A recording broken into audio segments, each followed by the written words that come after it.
This is Slow Leaves, and you're listening to the Northern Report. Well, good morning, good afternoon, and good evening, friends. Welcome to the Northern Report.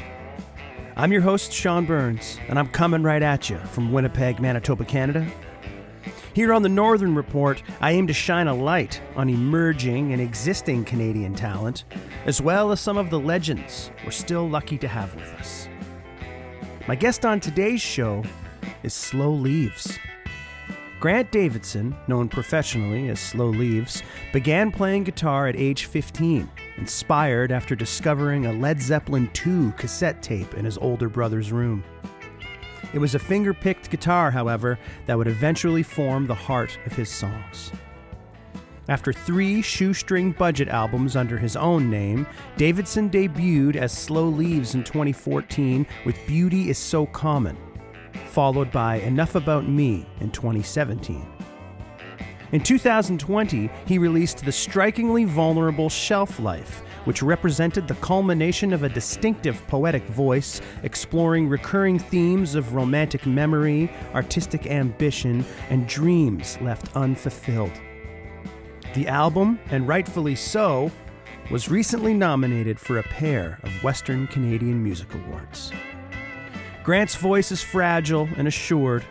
His music could exist as comfortably in the 1970s as it does in today's age of curated images and hollow soundbites, when vulnerability can be seen as defiance and sincerity as radical. I was interested in hearing about those early days and experiences which now feel and sound so far away from Slow Leaves.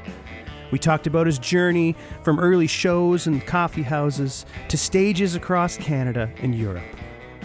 Now hang in there with me, friends. Grant had some choppy signal, but for the most part, it's smooth sailing, and we had a good conversation. And here it is. I hope you'll enjoy my chat with Winnipeg's Slow Leaves. Hey, How you doing, man?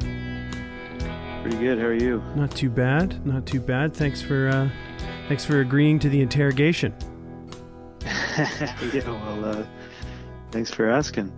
My pleasure. It's good to do this with you. Congratulations on the nominations. Thank you. Well Appreciate deserved, that. man. Yeah, I guess not the first time you've gotten the nod, is it? Well, yeah, sort of it is. I was nominated previously for a video Oh, okay. that someone else made, but I'm trying to think. I wasn't. Yeah. So you're nominated for the video last year, I guess, or the year before, and then this year you get the songwriter and the roots artist. Yeah, which is obviously a little more meaningful for me. Surely, yeah. It's so weird, man. Like how they decide to label someone's music. Yeah. Well, I mean, anybody who writes music has the same issue with that, right? Like, Yeah. because the more deeply you get into music and sort of figuring out your own kind of voice, the more niche you go in terms of your influences and the stuff that inspires you. That those sort of super broad genre categories become less and less. They just become more meaningless, really, right? Mm-hmm. So yeah, so I don't know. It is what it is. I don't know. I still don't know what to call myself when people ask. I just say folk music, but that usually conjures up, banjos and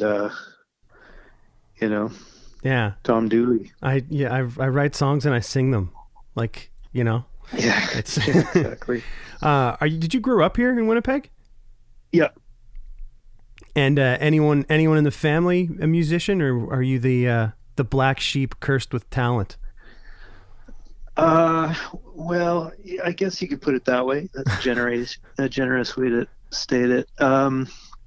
Yeah, no, my parents were both, university graduate professionals, and yeah, that was really the focus in my family, was just to get an education. It wasn't really, arts were not a primary thing.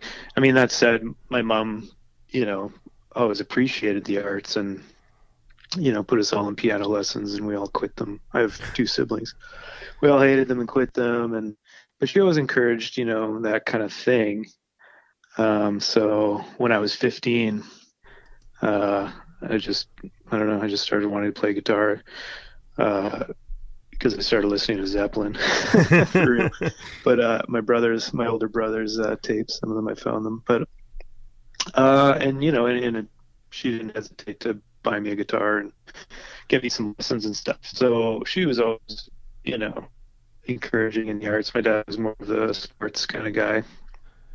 But yeah, no, nobody was a musician in my family. I think it just, I honestly don't know what it was other than something about listening to music, I think inspired me maybe in a different way than my siblings. Were they your folks have a respectable music collection? Like what kind of music was being played at the No, house? not at all. Oh. No, not at all.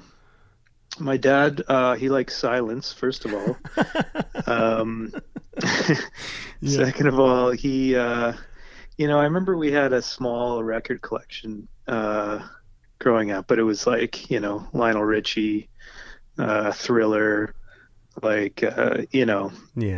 basically just the hits. They were not, my parents were not digging into music in any kind of way. They were just sort of passively consuming it like most people do. And yeah, no, like I said, my brother was into music. He's 6 years older than me, so he was a teenager, and I was a young guy listening to whatever was coming out of his room. And he had a million CDs, so I heard a lot of cool stuff come out of his room. But he wasn't digging that deep either. But I mean, I have distinct memories of hearing like the Cars for the first time, hearing like Tragically Hip for the first time, like Pink Floyd, The Wall, just that kind of stuff. Like, so still mainstream, but one step a little deeper. And that stuff always like piqued my interest. Like, whoa, what's that? Just sounds that were kind of blowing my mind at the time. And you start playing when you're like 15. Like, how long till you're in a band or playing any kind of shows? I think the first show I ever played, well, I mean, I started like basically, I think like a lot of people, I just grabbed the guitar and it just made sense to me. Mm. People who get into any instrument. And so I was just sort of like noodling around and trying to write things before I could really even play, right? Kind of ripping off lyrics that I liked and whatever. So I was writing songs right away. And then at some point that sort of translated into me playing for some friends and stuff. And I remember we used to have like house parties, my sister and I, she's 3 years older than me. And a select few people would like come down into my basement room and I'd have the lights off because I couldn't look at anybody. You're so vulnerable, especially at that age. And Yeah. and obviously singing is super, you're vulnerable. So I'd sing these songs for people back then, and obviously it was very encouraging. But yeah, I think the first real show I played was with, Adrian Sala. Yeah. Yeah. Yeah, MLA for St. James now, but of course, he still writes songs. I shouldn't say he used to be a musician, but we went to high school together, and we did our first show together at a coffee shop on St. Mary's called what was it called now? The Java Stop. And it's long gone, but yeah, we just went in there, played some songs for the guy, and he's like, "Yeah, sure." So we played. That was our first show. You playing your own songs? Yeah, well, it was a mix of stuff. But yeah, we brought a couple songs that we had each written and sort of played together, and yeah, so it was a mixed bag. And you guys are still in high school at the time? Yeah, I think we maybe just fresh out, but we were probably about 18. And like, do you kind of continue with that, like just as music being sort of, like a release and a hobby, and you're going into some kind of civilian life or something like that after high school? Well, I mean, not like I said, my parents. There was a lot of pressure to go into university. That was just sort of it wasn't really an option. It was just something you do. And I don't regret that. I got a degree that I never used, but but I like education. It's a anyways. So that was always the emphasis. But I was writing music, and I wasn't really doing anything with it. Like that's the thing.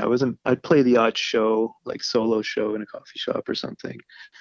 And but it was really meaningful to me personally. But I was going through school, and then I got out of school, and I did a few job interviews for jobs related to my degree, which was environmental science. But I either like declined them, or I couldn't commit to anything, because part of my brain was like, oh, I want to do something with music. But as a result, I sort of had like one foot in one world, one foot in the other, and didn't really do anything in either. Mm-hmm. And that went on for a long time, and part of it was just because I didn't really have any examples in my life of people who just chose music. It seemed like such a big risk, and that uh, didn't I didn't know. It just didn't seem like a realistic path ever for me Right. until much later. I mean, I actually quit my day job and started taking music seriously, like as a career, 32 or 33. So Oh, wow. came a little late to it. Oh yeah. Yeah, because right up to that point, I mean, like I said, I was playing shows, I was writing songs, but it was just totally eating away at me that I wasn't giving these songs a fair shake. Even just I didn't even have cards on the table, and yeah, it was just eating away at me. And I knew it. I would just grow old with regret if I didn't at least try, because obviously, like any of us, part of me felt like I was writing something worthwhile that you know Mm-hmm. someone else might really appreciate.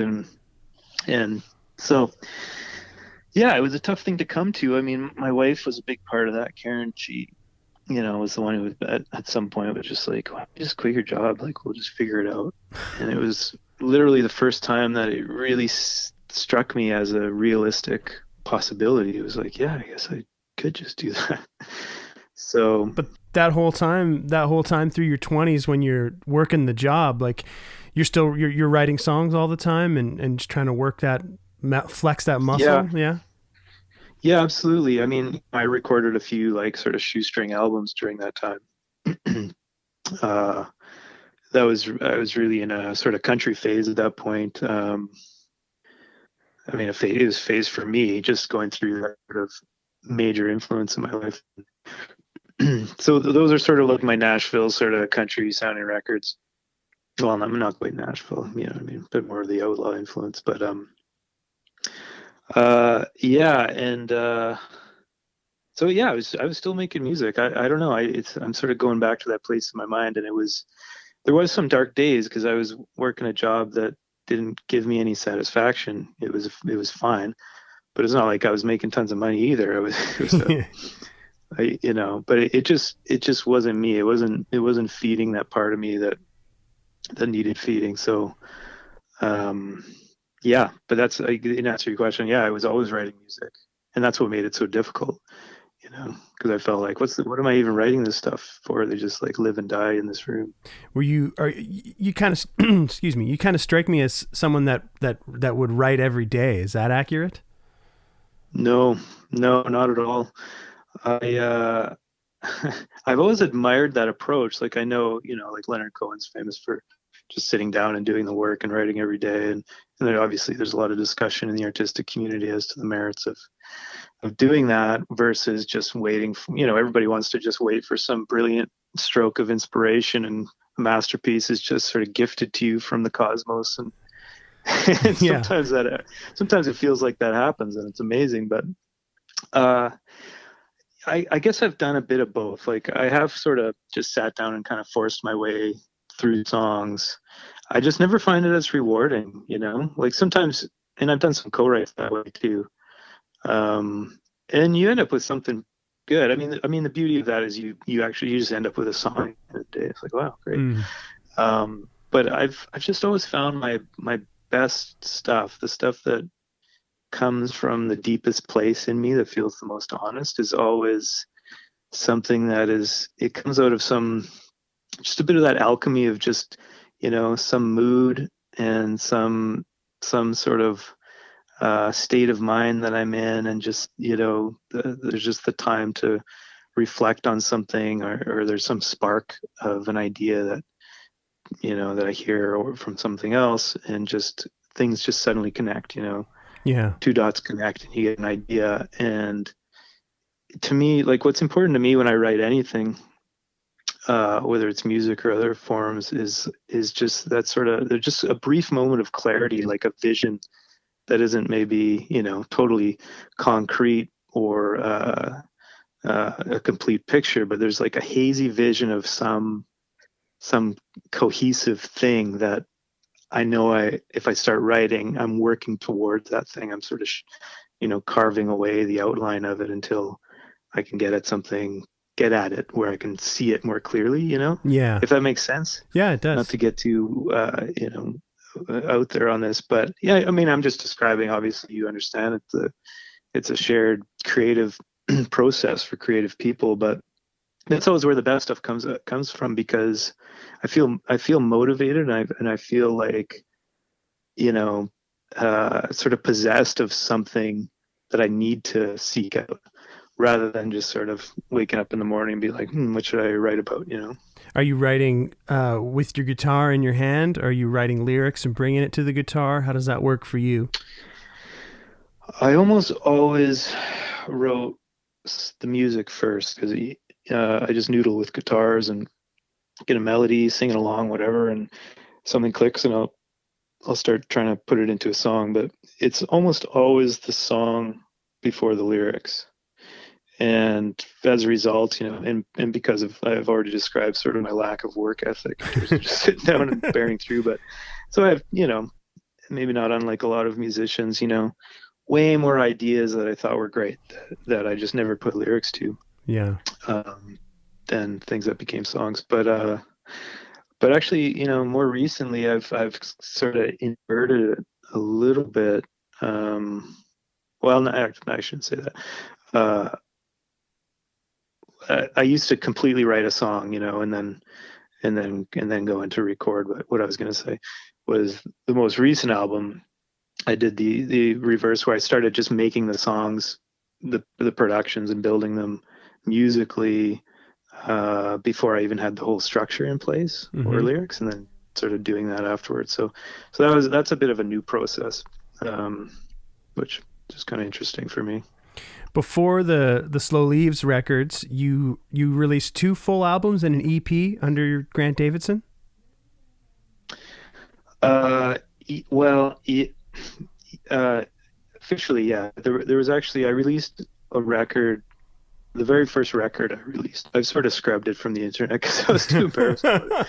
But there was another one out there. It's just me and a guitar, and my brother-in-law recorded it. And so super, I wouldn't call it lo-fi, but really, stripped down and pretty amateur sounding. But and I have a hard time listening to it, just the way I sing and the lyrics and stuff. But it's always fascinating to me as well to listen back, just because, when you go back that far, it's like you don't even really know what a song is. You're just writing, and there's something so pure about it that I kind of appreciate, but I don't really like it being out there. Back then, I wasn't thinking as much about, bigger picture stuff, like an overall vision of things. And that's kind of the beauty of it. But at the same time, I've become a little bit more, you just learn the craft, right? And start paying attention to more details. And did you do one of them with Jackson on Beverly there?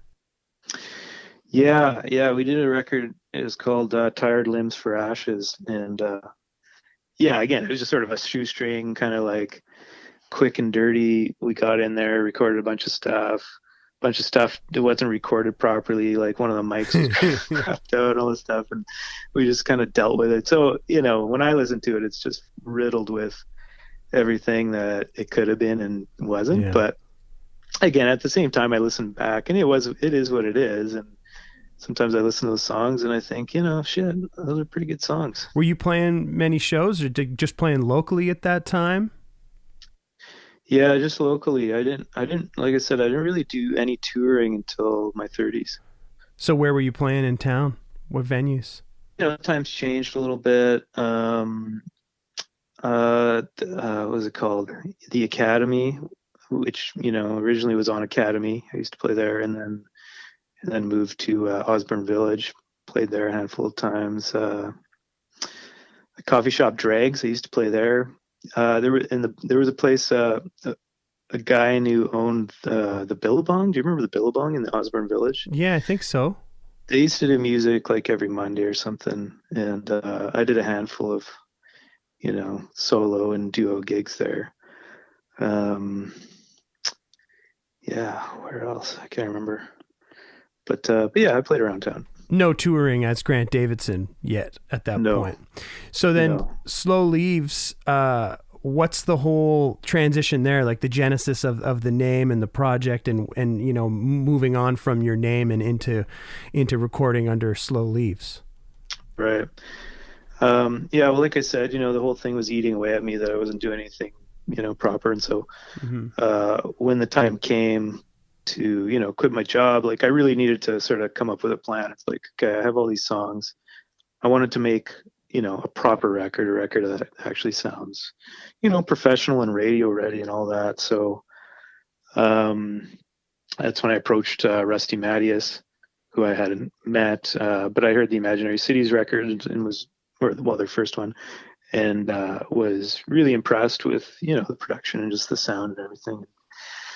So I approached him and we made that record together, and it was kind of right around that time when I was thinking about how to release it, how to go about that, and the idea behind the new name was in part because um, it sort of represented like a new beginning for me, or Mm-hmm. maybe like a true beginning in a way. So I liked the idea of differentiating between what I'd done before and what I was doing after.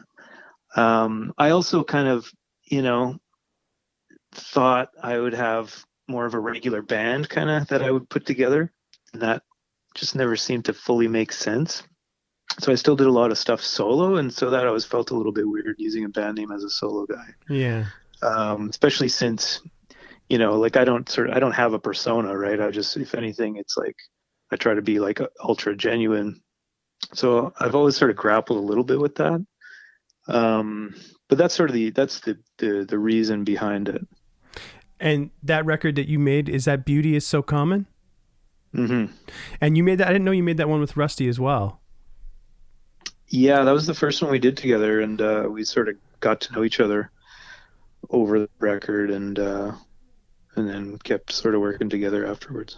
It kind of bridges the gap. Like it sort of stands alone for me, like listening through your Grant Davidson records and to the last two Slow Leaves records. Like it sort of, signals the transition into something different sonically.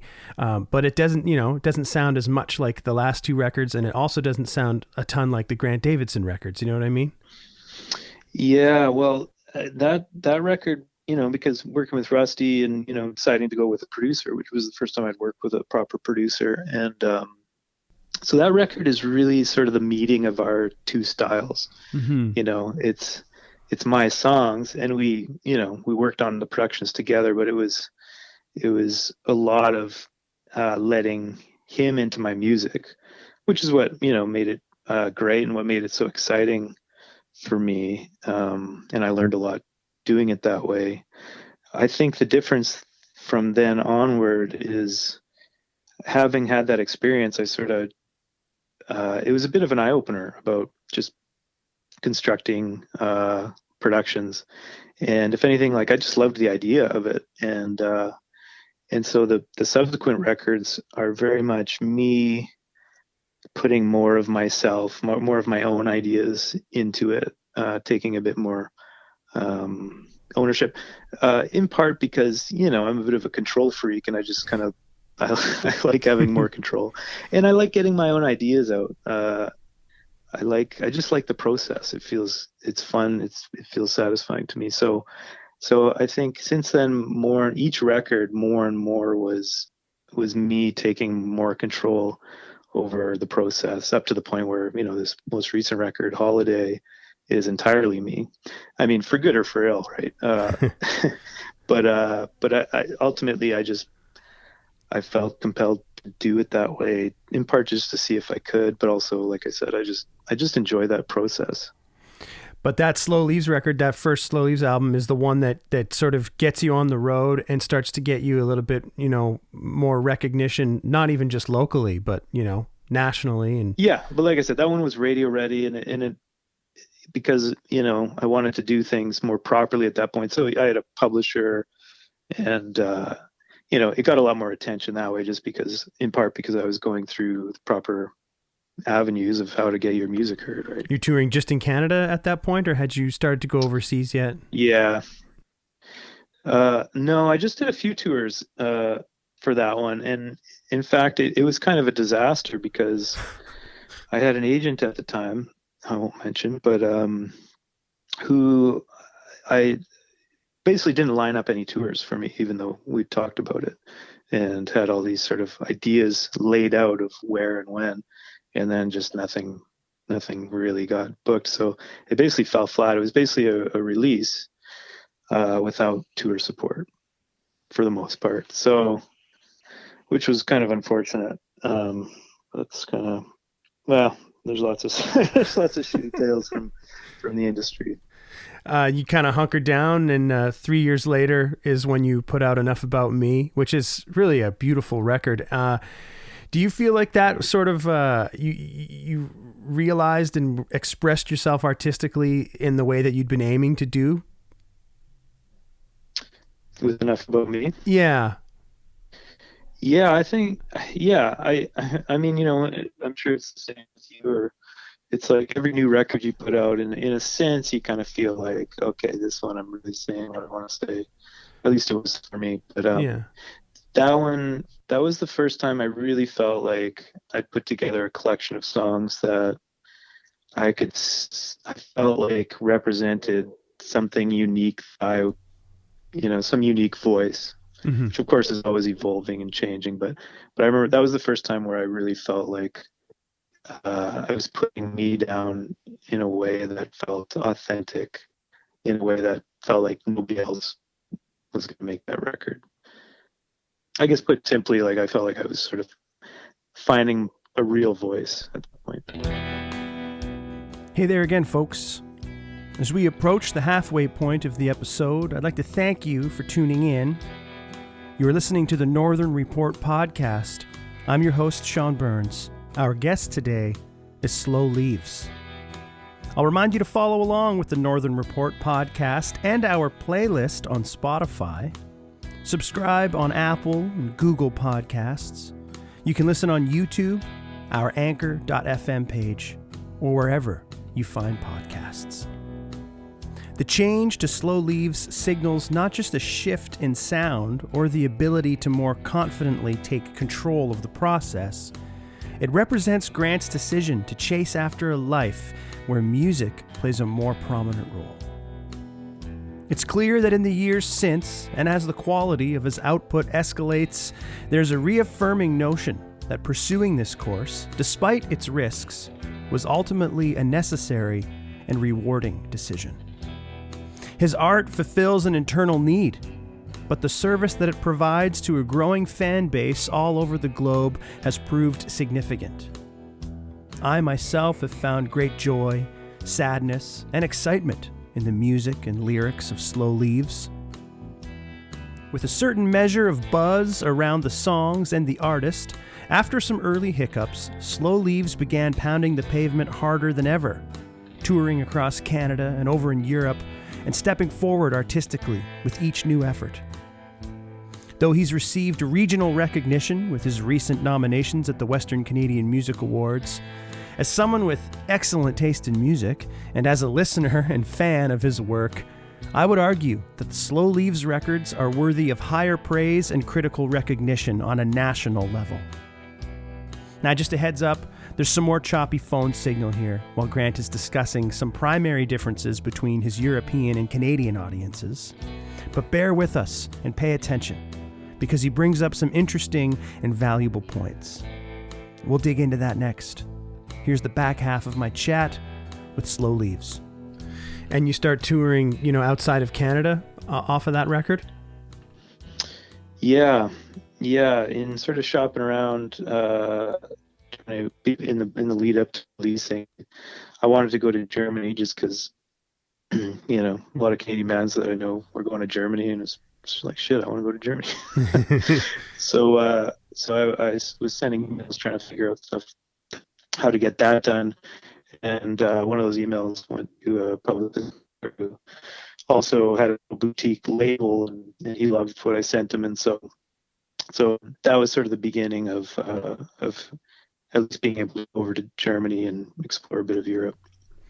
How do you find the venues and the audiences over there versus here in Canada? Well, my general experience is that there is a higher level of value put on live music there than there is here. And I'm not sure what that is, but there's something fostered in the culture there that people want to go out to shows. At least that's how it was. That was my perception. Whereas in Canada, I think for a long time, there's becoming a more and more disinterested crowd, and I don't know what that is, if it's just competition with other things, but generally the crowds were better, but also like really there to listen, like really attentive, super respectful, just yeah, so just different. You feel more. My experience was feeling more valued as a performer. Yeah, I've heard that a lot. To similar sort of reports from other people that have been there. Like, just the value on art and the artists. Like, is a little different than it is over here. Have you toured in the United States at all? No, I haven't really toured. On one of my tours, I went down from Toronto into New York and played 3 or 4 shows in New York State and New York City. But beyond that, I haven't really played in the States.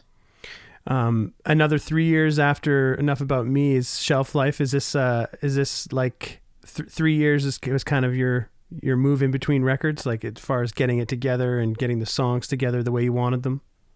Yeah, it seemed to be. I sort of started recognizing that because of the process that I described to you, like my best songs sort of having to sort of wait for them to come at the right time. I felt like I was getting about 3 or 4, maybe 3, like really good songs that I liked a year. So that's more or less, yeah, the schedule I was on.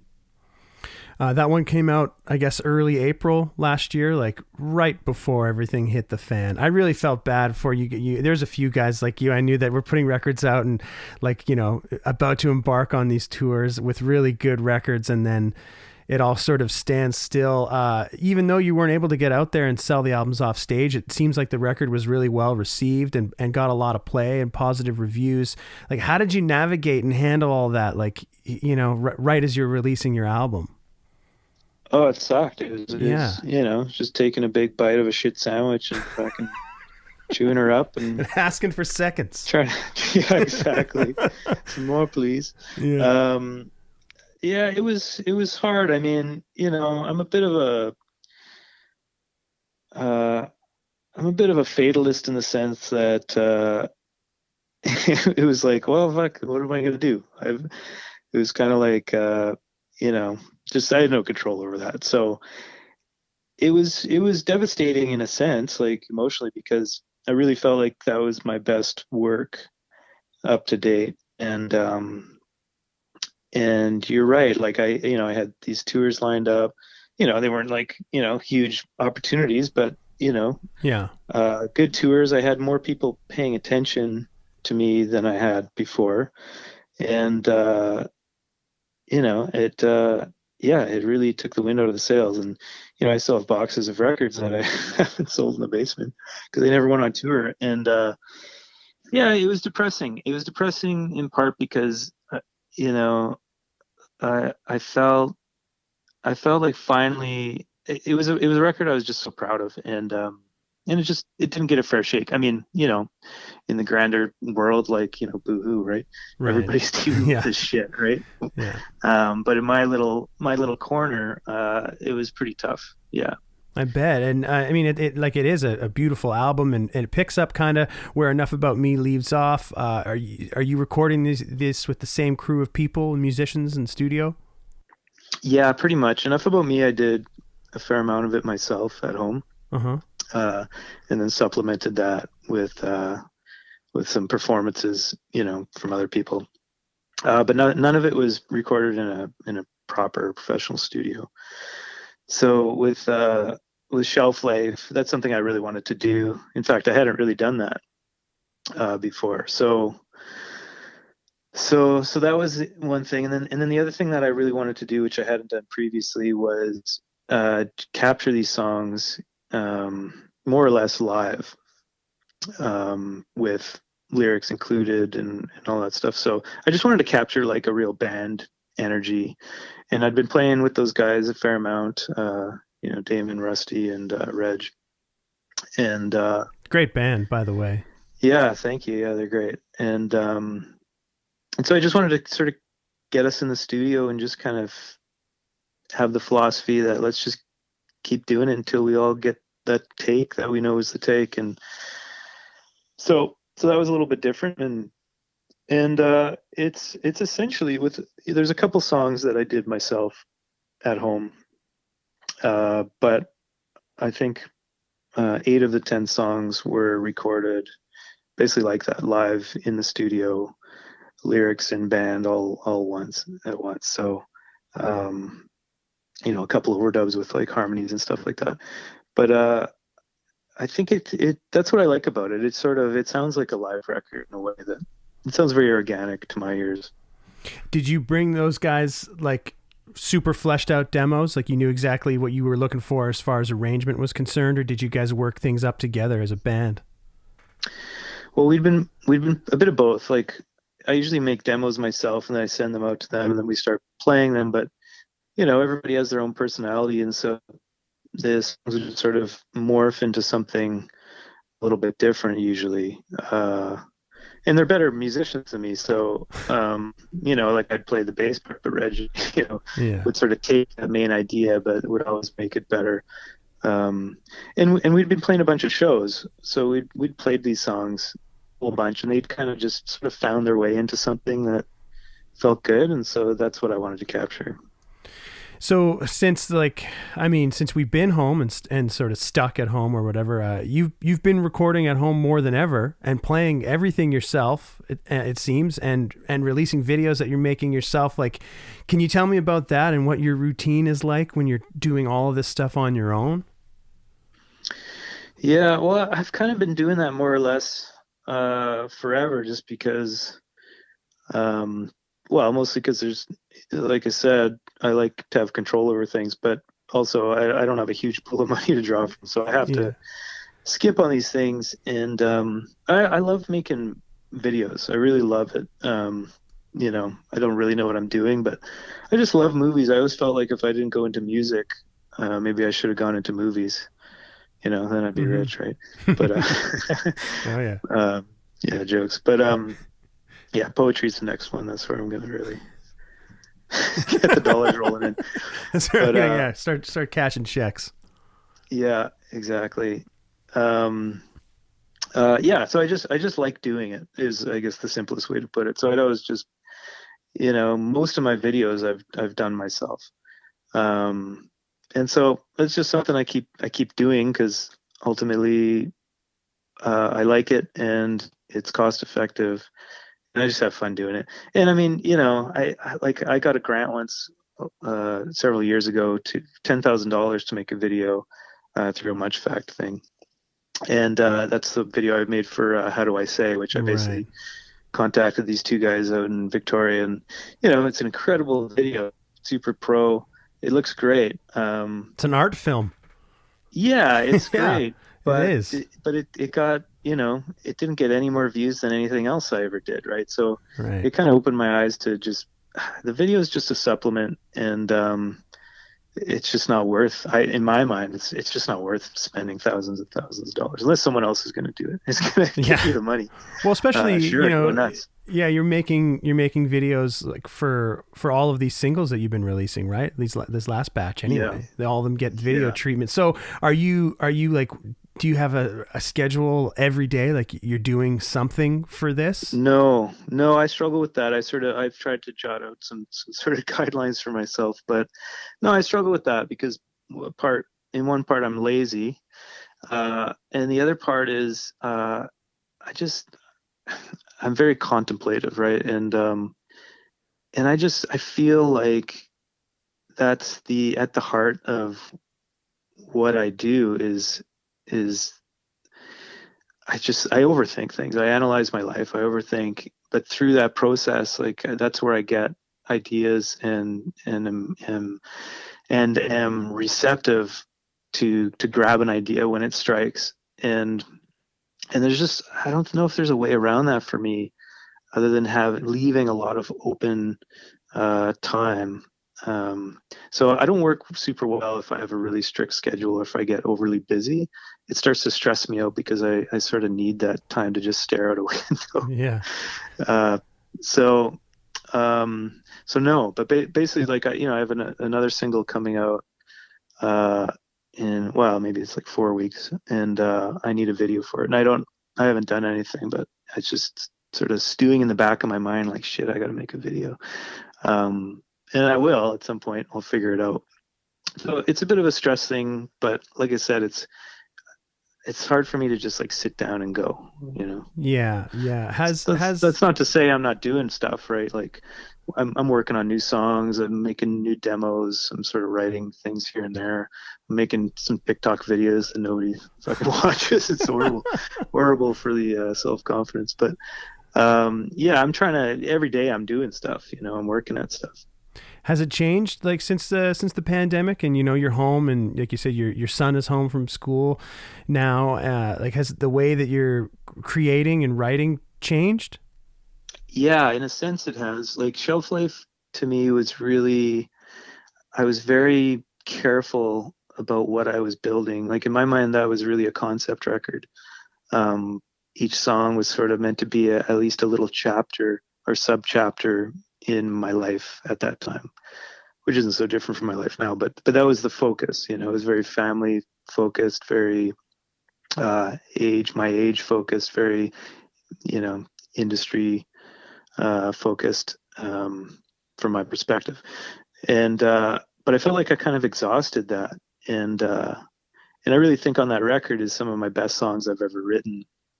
Um, but I felt exhausted, and literally after the last song I wrote for that record was "Without a Care," and I finished that song, and I remember thinking like I don't have any more songs. Like I really just felt like I said what I needed to say, and I felt that way for a long time.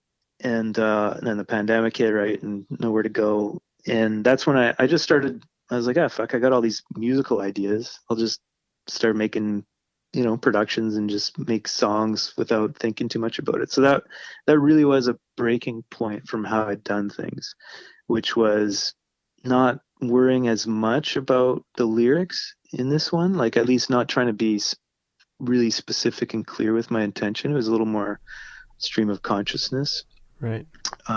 So yeah, I hadn't really done that in a long time, and it felt really liberating, to be honest, and it kind of reinvigorated my my passion for just making music, making songs, sort of broadened my scope of what making a song can be like.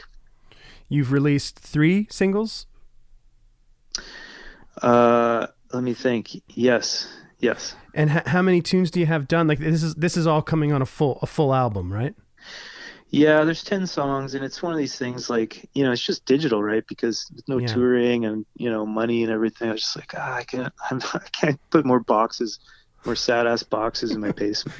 Yeah. So, and, obviously consumer habits have changed quite a bit. So, yeah, it's just digital, and the original idea was just to put out a few singles and then put it out. But, like I work with Birthday Cake, to help put this out, Birthday Cake Media, and, just tossing around some ideas, and it just sort of, in some ways, it makes sense to just keep putting out singles. It's become a bit more of a singles kind of world out there, Yeah.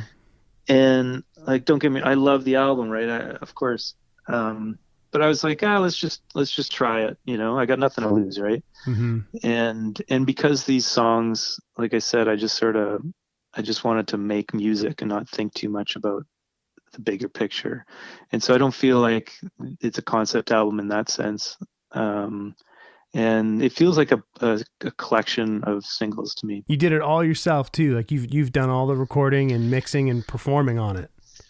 Yeah, yeah, I did it all in my basement here, and I mean, I don't play drums, so that's the thing. I'm shit at drums. So I basically just programmed the drums and then yeah, mixed everything, which is the first time I've approached. Well, it's the first time I've mixed anything Hmm. like proper, and that was the most stressful part. I spent a lot of time just trying to figure that shit out, how to make things sound good. Yeah. Um, but again, I just wanted to do it, and I know a pro mixer uh, could have done a better job, but it was important to me for some reason, and I think it worked out pretty well. I mean, I hear all sorts of things that I wish I could have done a little bit better, but considering my limitations, I think it turned out pretty good. Do you know when the full album would be released, or are you just kind of going Yeah, single at a time no, for a it's while? yeah, it's going to come out in September officially. So again, the plan was just to just trickle out these singles, and then put out the album. So in the end, I think there's going to be six singles or maybe five, and then the record in September. So it's a bit of a long process, and I don't love that. I love just kind of getting something out, but at the same point, like all the other records I've put out, there's a bit of fanfare and a bit of excitement, and then it's just a big fizzle, right? Yeah, I've noticed that like hosting the radio show the last few years is like something new is about to come out and there's this buzz for 2 or 3 weeks and then it comes out and then 2 weeks later it's like it's sad to say but sometimes it's like that's old news. Yeah, it's replaced by a thousand other things, and Yeah, that's just the world we live in, right? yeah, Not to be nostalgic about the old days, but yeah, that's just a fact, and I so that's in part why we're trying this, and just to have it's hate it, but the whole Spotify world and the way marketing and everything works now, it's like it's all about continuous output rather than the olden days of like spending 5 years on some masterpiece record. It's more like they want you to have something out every 2 months. So who and knows? you're hooked up with Birthday Cake. They released Shelf Life for you and they're Yeah. releasing all this stuff too. What's that relationship like and how'd you come to terms hooking up with them? Yeah, well, it's been good. I mean, I've known Stu Anderson for a long time. He's been around for a long time, Yeah. and I've often sort of just reached out to him when I have questions about anything, because he's been in the industry, and he's given me lots of advice over the years. And I sort of sent him that record and was talking about, basically just asking about some ideas about how I can make the most out of it and all that. And so he sort of suggested, at that point they had just sort of started Birthday Cake, and I think there was some of the people that he managed were on it, and then like I think one other artist, the Big Italians, were on it. Um, and so yeah, it was just an exciting prospect to have any kind of help, because Yeah. I had one in Germany, but I never had a label here. And as it's tough to do stuff on your own, especially uh, that bigger picture strategizing stuff is not my forte. So yeah, it's been great. It's been great just having a team working some stuff, giving you some ideas, doing some of the back end stuff is great, because I don't want to Yeah, deal with most they of it. they seem to be really plugged in and find success with their releases. And like you said, it's a well experienced and knowledgeable team there. Yeah, yeah, and they care, and their heart's in the right place, and it's small, and they're all within reach whenever I want to talk. So yeah, it feels very artist centric, which I like, because there's no shortage of stories from people I know with, being on bigger labels and Okay. just kind of getting, thrown aside if things aren't working out.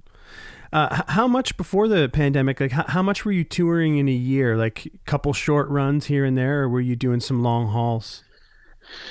No, not too many long hauls. Like 2 to 3 weeks is kind of the sweet spot for me because, I got a wife and a kid here, and so that's a big part of it. Just the feeling of not wanting to leave someone with, Yeah. more work. And especially back then, like now he's a bit older, but childcare and stuff like that was always there's a lot of logistics to sort out. And I don't, I'm not one of those people who just loves to be on the road all the time.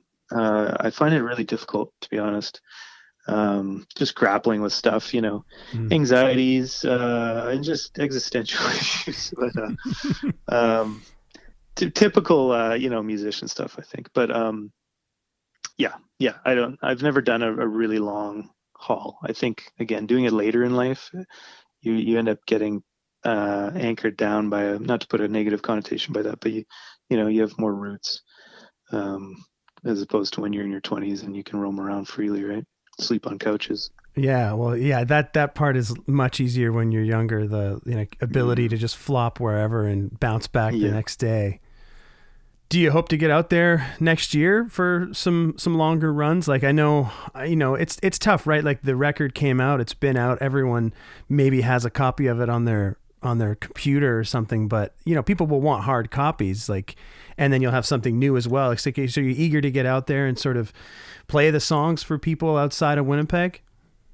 Yeah, yeah, definitely. It's always a mixed bag. Like I said, it carries a bit of anxiety. It's just the logistics, not just family, but just putting together a band that makes sense and having the money to pay them properly and all that kind of stuff, right? It's Yeah. tough.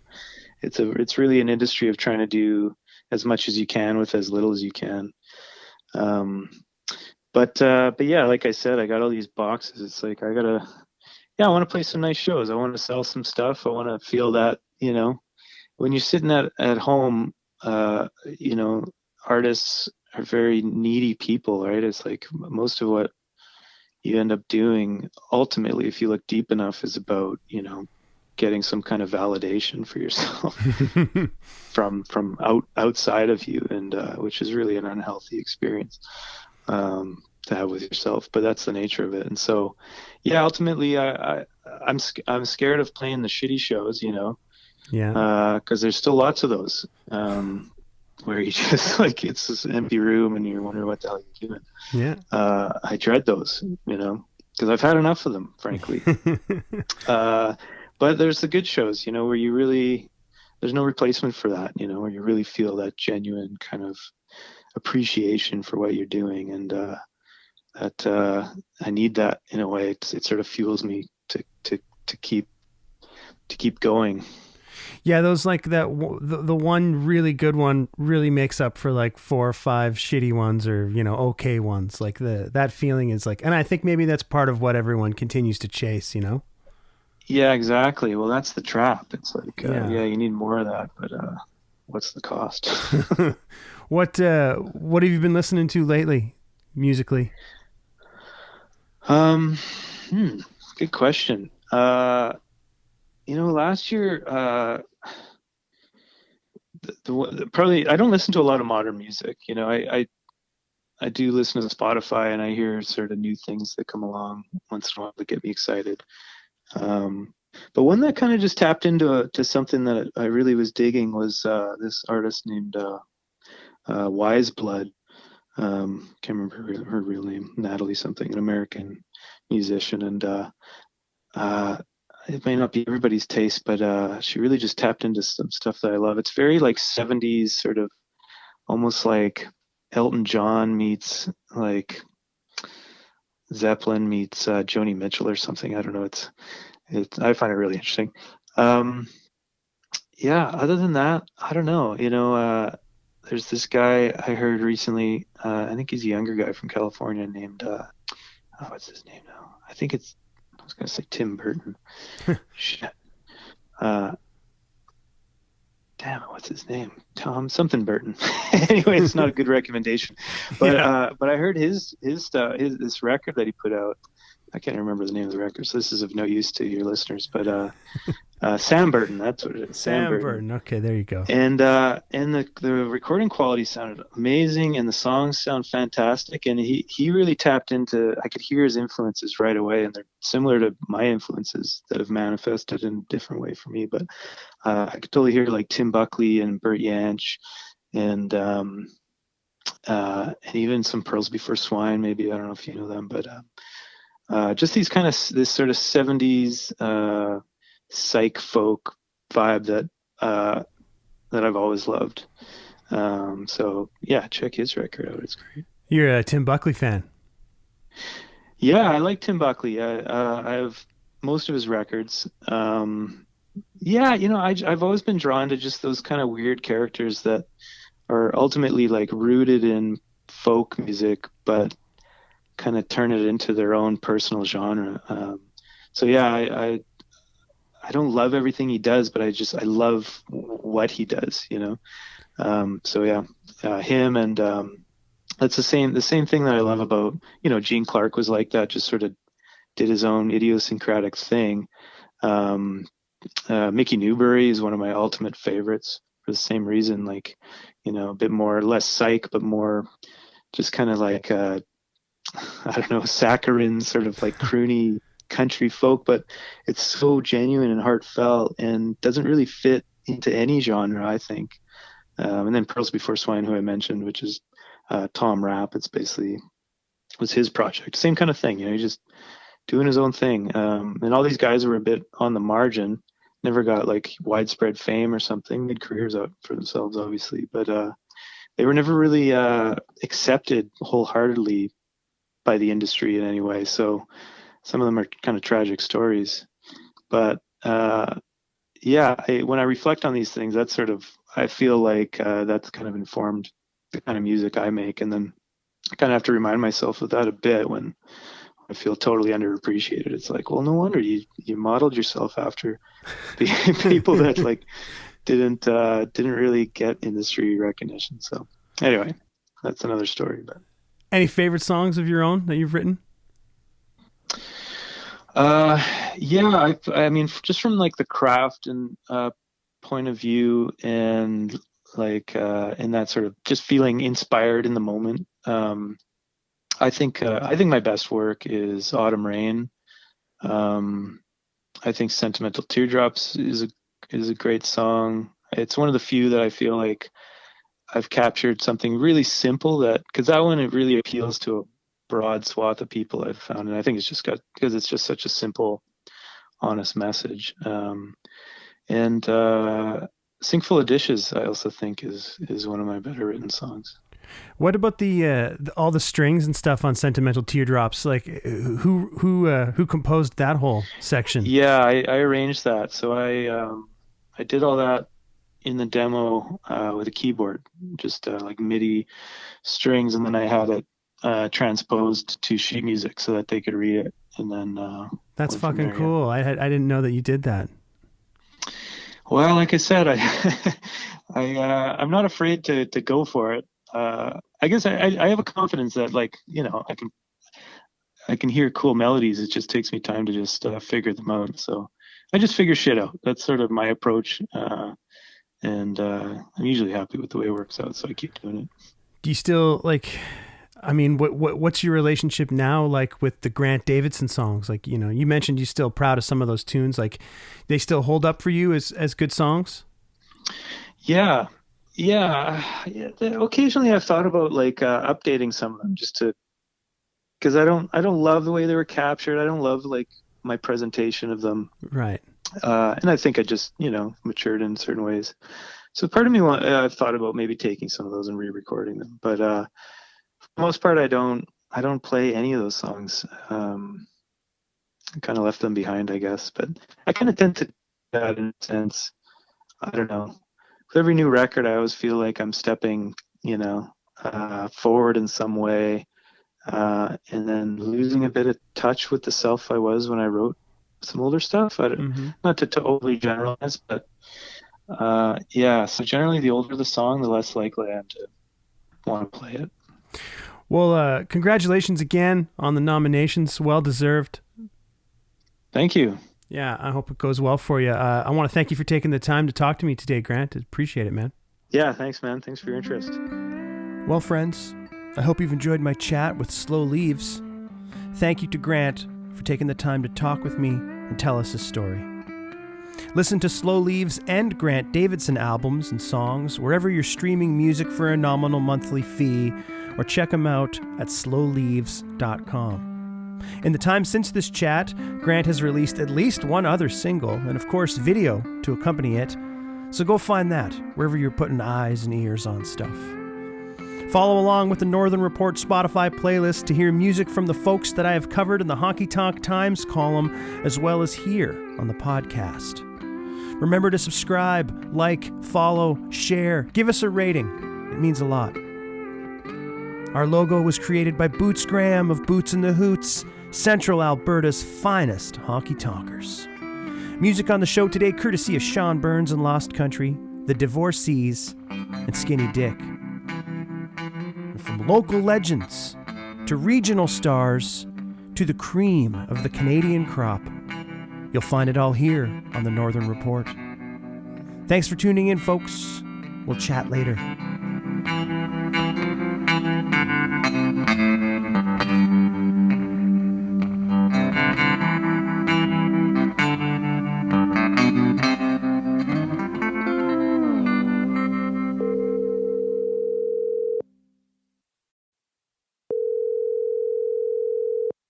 Hey, pal, what do you got for us? Everything's a memory for a man that remembers the future.